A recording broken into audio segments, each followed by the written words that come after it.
Les Africains parlent aux Africains. Les Africains parlent aux Africains. Une émission débat, d'idées sur l'actualité du continent, une vision singulière et une lecture authentique de tout ce qui concerne l'Afrique et sa place dans le monde. Sous le signe de la sagesse africaine, Tout seul, on va plus vite. ensemble on va plus loin. On va plus loin. Bonjour et bienvenue à tous dans Les Africains parlent aux Africains. L'émission d'aujourd'hui sera consacrée à la politique linguistique. Il s'agit de s'interroger sur le statut des langues des anciennes puissances coloniales en Afrique dans un contexte marqué par le recul avéré de ces langues des anciennes puissances coloniales dans les pays du continent africain. Il s'agit également de montrer qu'il y a un vaste mouvement de réorientation linguistique dans plusieurs pays africains.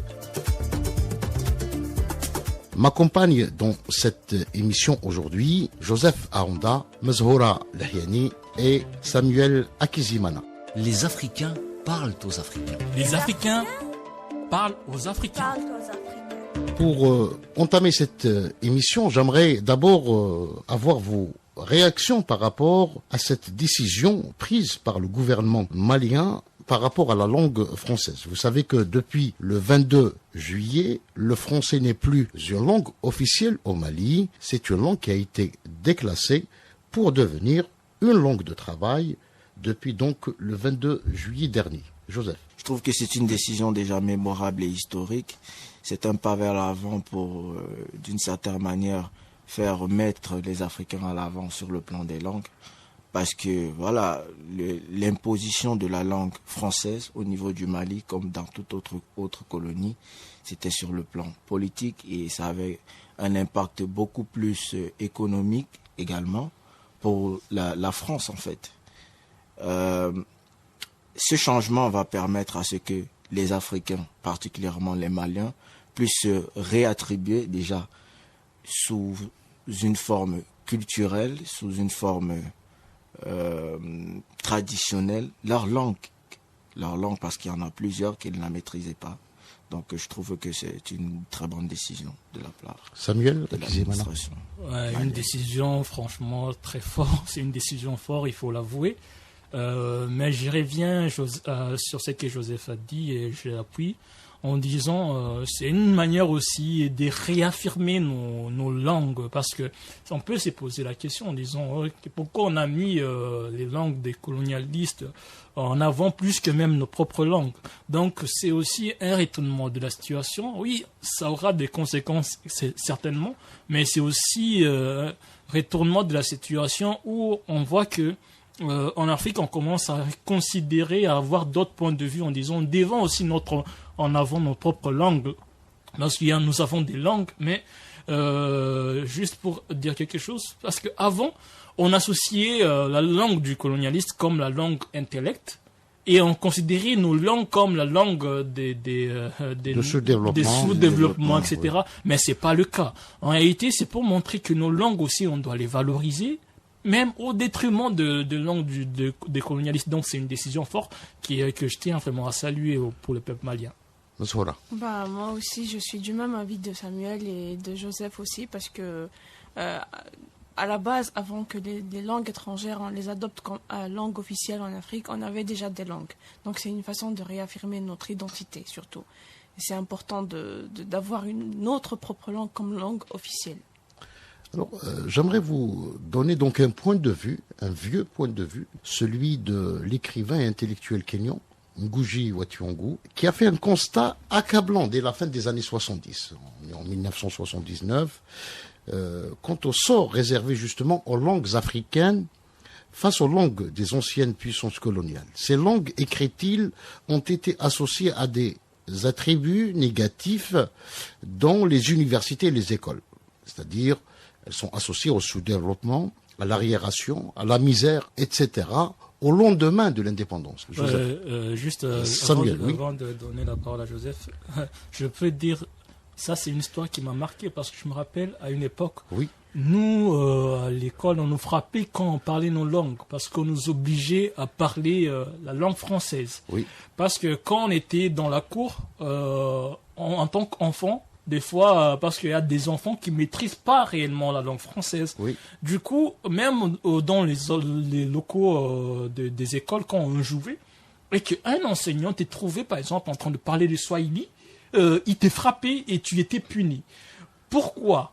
Parce que vous venez de le dire, même à travers ce que notre frère a dit, comme vous venez de le dire. C'est-à-dire que la langue française, on l'attribuait à un développement d'un être humain. C'est-à-dire que lorsqu'une personne s'exprimait en français ou en anglais, on peut le dire, français, anglais, langue des colonisateurs, on considère que cette personne est instruite, que cette personne est développée. Mais quand une personne s'exprime dans sa propre langue, on le considère comme une personne inintellectuelle, qui n'a pas étudié, comme une personne sous-développée, comme une personne qui n'a pas d'avenir. À tel point que je reviens sur un de témoignages. Moi, je connais des gens où, lorsqu'un enfant est né, on l'oblige à parler en anglais et en français. Pourquoi? Parce qu'on considère que si l'enfant parle anglais et français, cet enfant est considéré comme une personne développée intellectuellement, alors que c'est faux. C'est faux. C'est faux. Donc, Joseph, justement, par rapport à ce constat fait par Ngugi wa Thiong'o.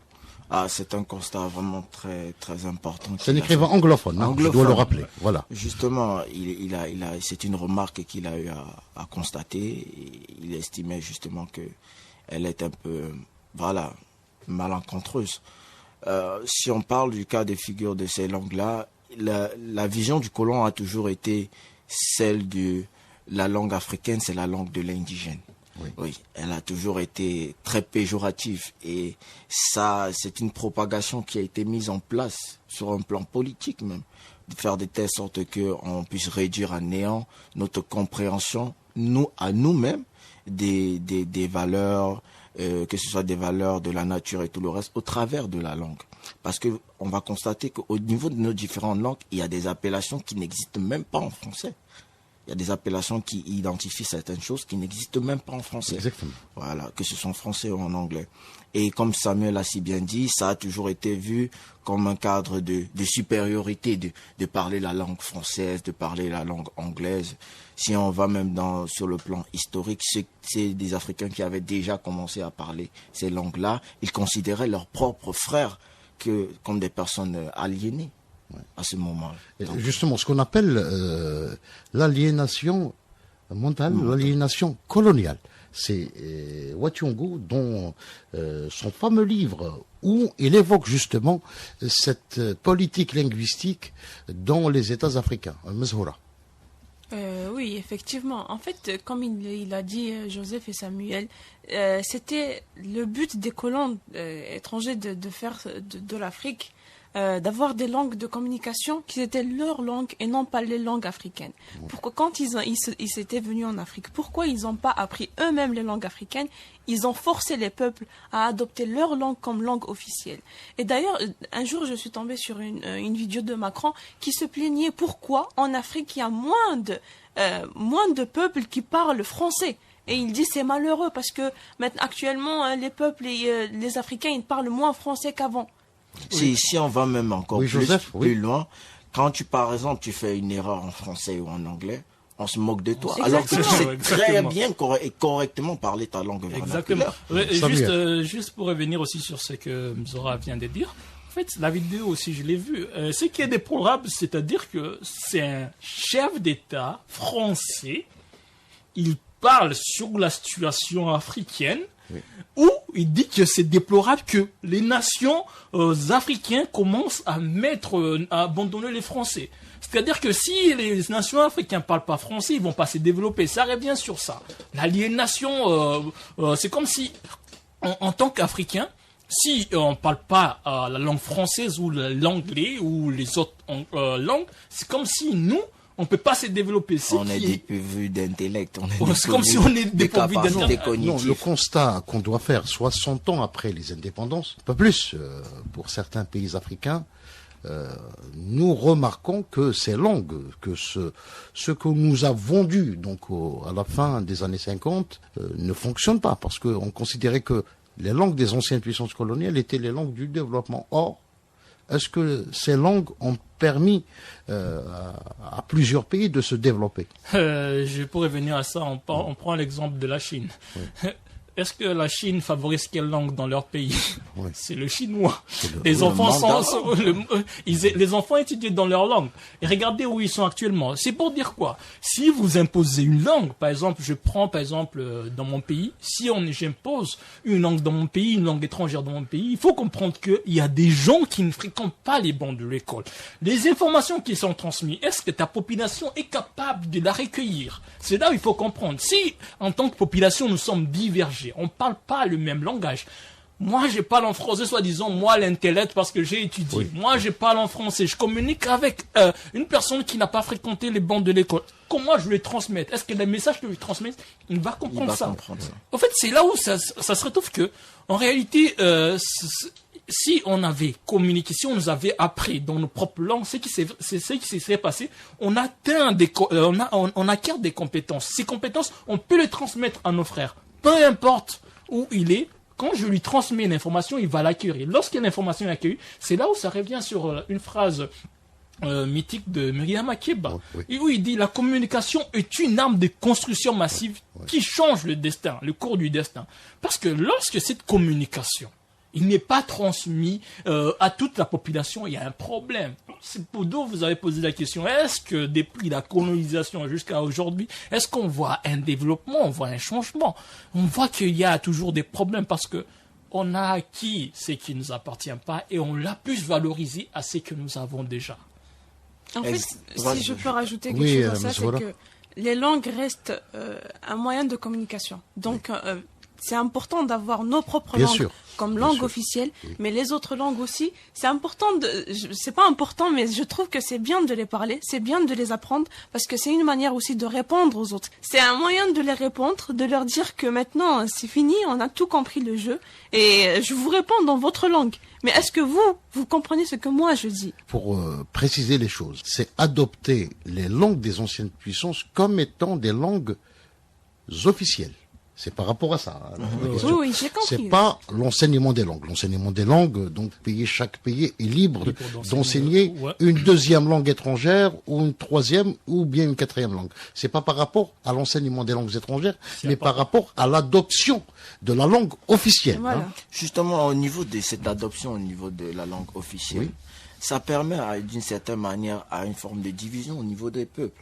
Parce que la langue, d'abord, d'une certaine manière, c'est le premier vecteur et acteur de la culture. La langue et la culture, elles marchent de pair. Maintenant, lorsqu'à partir du moment où vous abandonnez votre langue, vous abandonnez également votre culture. C'est cette culture-là qui nous lie tous. C'est cette culture-là qui permet de créer des points de liaison entre les différents peuples au niveau des différents pays. N'oublions pas que l'Afrique a été divisée par le colon. Et il y a plusieurs différentes sections de peuples qui se retrouvent dans des pays. Et c'est cette culture-là, au travers de la langue parlée, qui va permettre de se rassembler. Malheureusement, maintenant, quand vous apportez la langue du colon, c'est une forme c'est-à-dire de remémoration par rapport aux différentes difficultés qu'ils ont eu à traverser pendant les périodes coloniales, d'une certaine manière. Et comme ça, là, on crée encore plus de divisions. Aujourd'hui, de nos jours, la culture en Afrique, elle se perd de plus en plus du fait qu'on ne maîtrise pas nos langues. La langue officielle d'une nation. Ce qui doit représenter une nation doit être l'originalité de la nation. C'est un facteur de souveraineté. C'est un facteur de souveraineté. Je vous montre un exemple. Où est-ce qu'on a vu le président chinois aller dans un autre pays et parler en français ou en anglais? Pourtant, il parle français, il parle anglais, il comprend ces langues, mais jamais il va s'exprimer dans ces langues. Pas qu'il comprend pas que ses enfants, ils encouragent pas à apprendre ça. Non. Mais ça représente l'identité même de la nation. En tant que Burundais, c'est mieux quand il s'agit de la nation de parler la langue nationale. Parce que ça représente la langue nationale, c'est la souveraineté de la nation. C'est ce qui est primordial et c'est ce que nous saluons en rapport avec ce qui se passe au Mali, comme on venait de dire, c'est ce qui a été adopté. Parce que là, c'est une reconnaissance de la valeur de la nation, c'est-à-dire que tu valorises ce qui doit être la nation réellement. Donc c'est primordial que dans nos pays, que nous sachions différencier l'officiel et les autres. Parce que, comme on a pu le dire, c'est pas qu'on vient dénigrer la langue française ou la langue anglaise parce que les gens doivent comprendre, parce que nous comprenons que c'est bien, etc. Mais là, nous parlons sur le côté officiel. Et quand il s'agit de l'officiel, nous devons valoriser, mettre en avant ce que nous avons déjà, qui sont nos langues. Si tu remarques bien, la grande majorité des grands pays, des grands États, sur le plan de la puissance et de la domination, ils font valoriser leur culture. Oui. Et la valorisation de leur culture se transmet par la langue. Si on regarde bien maintenant au niveau des États-Unis et tout, leur culture arrive à s'étendre du fait qu'on parle tous l'anglais. On essaye de faire de telle sorte qu'on puisse tous parler l'anglais. On parle au cas de la Chine. La Chine, de plus en plus en Afrique, elle construit des centres culturels chinois. Exactement. Pour étendre leur pouvoir, pour étendre cette puissance, cette domination. De telle sorte qu'on puisse apprendre la langue chinoise qui est le mandarin, qu'on puisse la comprendre, et puis on puisse comprendre les valeurs de leur peuple et tout le reste. Oui. Et ainsi de suite, on commence à adhérer à leur système de pensée et tout le reste. C'est la même chose que les pays africains doivent revendiquer. Et c'est ce que le Mali a décidé. Ils ont compris ça, ils ont décidé, ils se sont lancés. Même si elle n'est pas complète, il y a déjà un départ, il y a un pied qui est sorti de l'eau. Oui, parce que je suis tout à fait d'accord avec ce que Joseph vient de dire, parce que quand on parle notre propre langue, c'est une façon de revivre donner vie à notre identité. En fait, c'est important.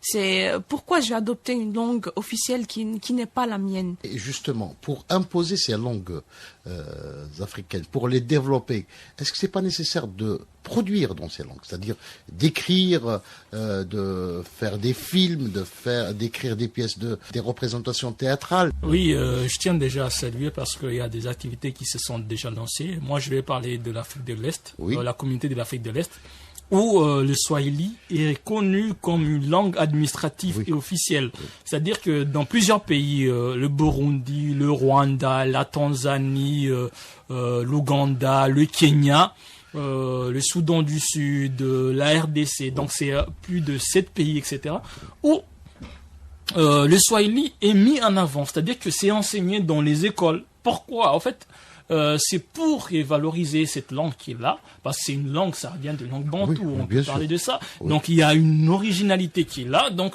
c'est pour revaloriser cette langue qu'on avait mis au second plan, parce qu'on avait adopté plus les langues des colonisateurs, où on les avait mis au premier plan. Donc à travers ça, on voit qu'il y a cette prise de conscience qui est là en Afrique, où maintenant on commence à redonner la place à nos langues, parce qu'on maintenant on connaît que oui, c'est bien de connaître le français, c'est bien de parler l'anglais, etc. Mais il faut aussi qu'on valorise ce qu'on a, donc nos langues. Le Hausa, le Swahili, le Bambara, le Hausa, le Swahili, le Kikuyu. Le Kikuyu. Oui. Il y a beaucoup de langues. Hein, l'Afrikaans également, qui est une langue valorisée en Afrique du Sud aujourd'hui.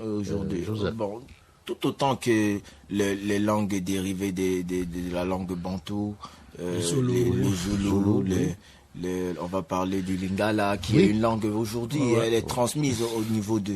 Le Soto également, qui est une langue...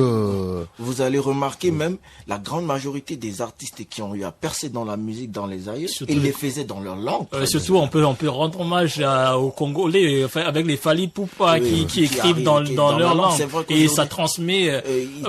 Oui, il fait de telle sorte qu'aujourd'hui, les gens ont envie d'apprendre le Lingala. Exactement. C'est fantastique, sérieusement. Oui. En fait, on peut parler surtout sur le côté musical oui. qui est un peu primordial parce que ça permet de transmettre ce côté-là. Même si on parle de l'afrobeat actuellement, c'est l'afrobeat, on voit que style nigérien, etc. On remarque qu'il y a le mélange, même s'il y a l'anglais qui est utilisé, mais il y a aussi leurs langues qui sont utilisées. Oui, vous vous rendez compte? Aller remplir des stades au niveau international oui. où tu transmets aussi le message dans tes langues aussi. À un certain moment, les gens, quand ils apprécient des musiques, ils vont chercher les lyrics, ils vont chercher les paroles. Et maintenant, malheureusement, quand ils sont confrontés au manque du fait que non, il y a un manque de aujourd'hui, à cause des artistes comme Fally Ipupa, on peut faire des retracements sur YouTube au niveau des lyrics et comprendre qu'il y a une transversalité au niveau du français et du lingala. On fait des traductions à cause des artistes. Oui, à cause si certaines langues maintenant on peut trouver les traditions, même sur Google Translate aujourd'hui on peut trouver Swahili, Lingala, etc. Pourquoi? Parce qu'il y a des gens qui ont su valoriser leur langue. pour Ils ont montrer, persisté. ils ont persisté. Parce que parce que je me rappelle un jour on était en train de discuter avec des amis où on s'était dit est-ce que c'est toujours obligé actuellement à un artiste quand il veut percer d'adopter la langue des colonisateurs. Mais en réalité c'est faux. Si tu es un artiste, tu sais la valeur de ce que tu as, tu peux toujours transmettre ta culture à travers ta langue, à travers des différents, parce que tu dois le valoriser. Personne ne les valorisera à ta place.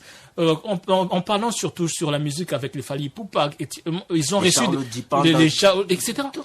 Les gens maintenant ils connaissent à travers le monde, mais ils ont utilisé leur langue, ils ont transmis c'est là où on voit l'importance de produire avec notre langue maternelle, parce que quand c'est la production culturelle d'une manière générale. Exactement. Quand on voit des exemples pareils, c'est là où on voit l'importance de produire dans nos langues maternelles, parce que si on avait, ça resterait la même chose si on n'avait pas produit. Donc c'est vraiment important. Mais l'orientation politique, c'est-à-dire quand on parle de politique linguistique, c'est bien également que les pouvoirs politiques prennent des décisions pour valoriser ces langues. Justement, il y a le problème au niveau des ressources sur le plan éducatif qui manque. Il faut réapprendre aux gens à réidentifier les lettres dans nos langues, réidentifier comment ça se passe, le processus de création des mots, réapprendre comment prononcer, la prononciation, la phonétique dans nos langues. Et il faut trouver justement les acteurs qui sont en mesure de pouvoir nous réapprendre. Ils deviennent de plus en plus rares, ces personnes qui sont en mesure de pouvoir bien prononcer, bien parler, savoir comment ériger un mot, une phrase dans nos langues. Et justement, comme tu l'as si bien dit, les acteurs politiques, ils doivent mettre l'accent dessus. Parce que ce qui dit que quelqu'un qui a perdu ses langues, valeurs traditionnelles, il a perdu son originalité culturelle également. Juste pour appuyer sur ça, c'est déplorable parce qu'on peut se rendre compte que certaines de nos langues commencent à se perdre parce que on ne les a pas assez valorisées, que maintenant il y a certaines des choses qui disparaissent. Je montre un exemple. Lorsqu'on a parlé de la Chine, on voit que la Chine, dans les différents pays, qu'est-ce qu'il fait? Il ouvre des centres. Il ouvre des centres. Il y a une raison pour laquelle il fait ça. Mais si nous, dans nos écoles, on n'arrive pas à valoriser ça, à faire en sorte qu'il y ait la transmission de nos langues, les mettre en valeur, ils vont finir par se perdre. Parce que si là, tu as déjà le français, tu as déjà l'anglais, tu mets le chinois, tu vas mettre le russe bientôt, tu vas mettre le russe, etc. Qu'est-ce qui va se passer? C'est grave à ce point. Par exemple, dans notre État, au Cameroun, on apprend à partir de la classe de 4e, la 3e classe au niveau du cycle secondaire, les autres langues comme l'italien, on vous apprend du chinois, on vous apprend l'espagnol, on vous apprend l'allemand, qui sont des langues coloniales.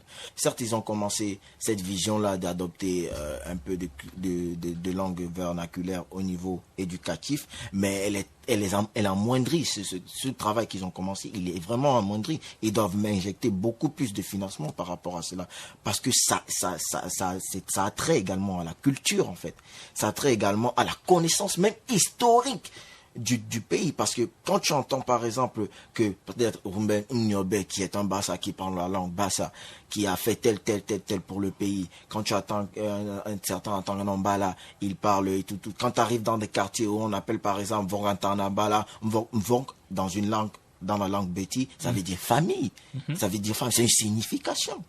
Vous voyez un peu. Et ça a trait à la connaissance même historique du pays. Parce qu'il y a des termes, il y a des langues, il y a des coins, il y a même des arbres seulement dans nos langues vernaculaires qui ont des vertus thérapeutiques même. Juste parce que vous ne savez pas comment l'appeler en langue, vous ne pouvez pas vous soigner. Samuel, vous avez bénéficié d'une toute autre expérience éducative. Oui, exactement, parce que moi, en parlant un peu sur mon histoire, moi, je suis né en RDC, et vu aussi qu'on est né dans un pays étranger, du coup, moi, j'ai appris à parler en français. Dès ma naissance, la langue qu'on m'a apprise, c'était le français. Mais ce que je vais revenir par là, c'est que je tiens à remercier mes parents parce qu'après on est revenu au Burundi. En revenant au Burundi, ils ont fait ce qu'on peut dire un coup de maître. Non, on comprenait pas, mais actuellement je le comprends. Où mes parents, ils avaient pris la décision en disant tous les enfants, on va les envoyer dans une école publique. Imaginez un enfant, il n'a jamais entendu rien de sa langue naturelle. Et on était un peu plus grand parce que moi, j'étais dans 2e année primaire. Ouais. Et directement, on t'est mis en 3e année primaire dans une école publique où on parle que le Kirundi. Je comprenais rien. Ça m'a travaillé. Oui, j'ai eu des difficultés à l'école. Mais ça a été bien nécessaire. Pourquoi? Parce qu'après, j'ai appris. J'étais obligé d'apprendre. Et après, quand j'ai appris, maintenant, je les remercie. Parce que maintenant, je peux m'exprimer dans ma langue naturelle. Et c'est quelque chose que ça aurait été déplorable de ne pas apprendre, de ne pas parler. Parce que c'est une richesse qui est là. Parce que si je suis aujourd'hui en Algérie et que je suis un Burundais et que je ne peux pas parler ma langue naturelle, c'est déplorable.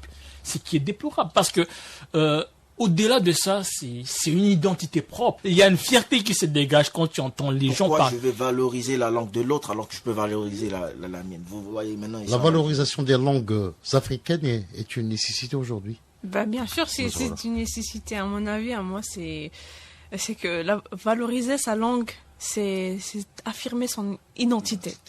Donc, Moi, je termine avec cette phrase de l'intellectuel et écrivain kenyan, Ngugi wa Thiong'o, qui a écrit « Produire en langue africaine participe à la lutte contre le néocolonialisme ».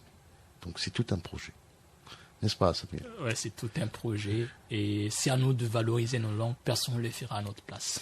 Je vous remercie donc d'avoir participé à cette émission consacrée à la politique linguistique en Afrique. Je vous donne rendez-vous la semaine prochaine pour un autre thème concernant le continent africain. D'ici là, je vous souhaite bonne écoute sur les ondes d'Ifriqiya FM, la voix africaine.